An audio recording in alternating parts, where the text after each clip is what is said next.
So just a quick reflection here at Nisha Bagh, one of the beautiful Mughal gardens in Srinagar, Kashmir.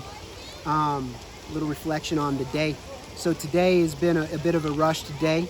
Going on a tour around the old city to visit the Jama Masjid and a number of the other mosques and shrines. And it's interesting because it's just after being in mosques throughout India, Turkey, and in a number of places around the world, it just seems like the mosques here and the shrines here have a uniqueness, and I really appreciated them today. Just seeing some of the mihrabs, they're unique, and then the decor in the mosques. You know, it's like, for instance, at the Jama Masjid, it's kind of like plain in some sense, but it's also very, very lovely. And I just say plain in comparison to some of the others that I went into today. Like, for instance, over at the Naqshbandi Mosque, the paper mache work, the colors that are utilized, the mosque that's connected to the man who came from Hamadan and brought Islam to the people of Kashmir back in the 1400s or 1300s, the 14th century, I should say.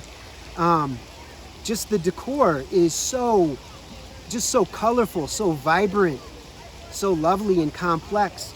And it's really a tribute to the artisanship and the craftsmanship of the Kashmiri people and of the Muslimin here that have brought such beauty to an already stunning landscape. So they were clearly inspired by the locale.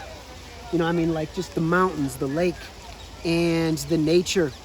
And I mean, I'm really impressed by it and impressed by the people. Like I said in another video, it's kind of comical and a little bit overwhelming with so many people trying to get you to buy things nonstop, to take an auto rickshaw ride or a boat ride, or to come and look at their shawls or their wares. And that can be a little bit taxing. But at the same time, today I've experienced some very kind people, and yesterday. And there's a lot of beauty and excellence here in Kashmir and in Srinagar.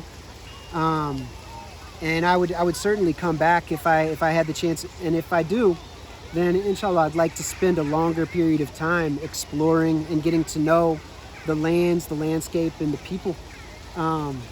This is very lovely here. And one of the things I appreciate about traveling throughout South Asia, like so in India, all the variety of states, they're like separate countries.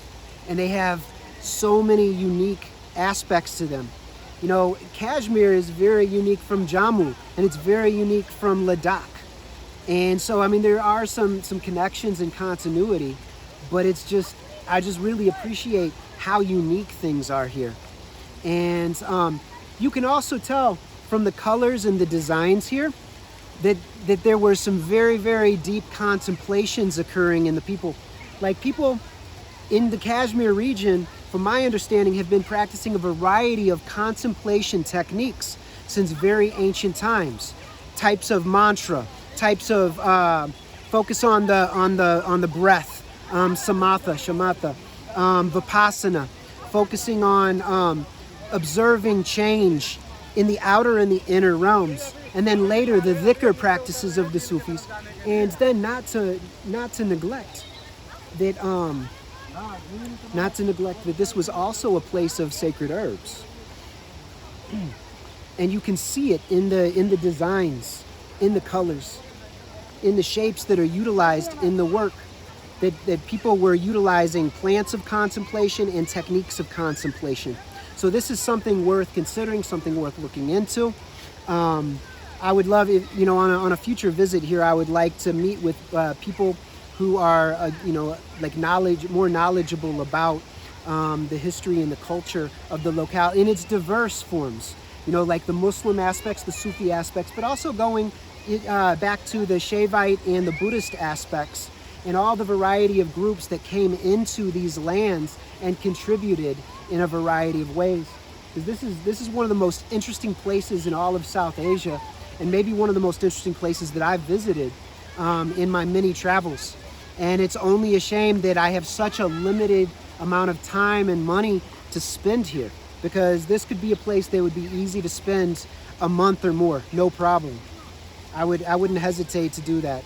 So anyway, I hope, share your experiences in Kashmir. I would love to hear more, your advice, your tips for travelers. And also, when you do get approached by so many people trying to sell services and products, as a traveler, what do you do to deal with these kind of things? Is it as simple as just live and let live and let it go and walk away and ignore? Or do you have some kind of a practice that you engage in, a spiritual practice, while you travel to deal with touts, to deal with kind of the overwhelming grasp for your time and your energy and your resources as you're moving from one place to another? And maybe that's another video entirely, but I just wanted to wish you well on your travels. We're all on a journey from the source to the return, and may we be successful on this beautiful path. Till next time, be happy.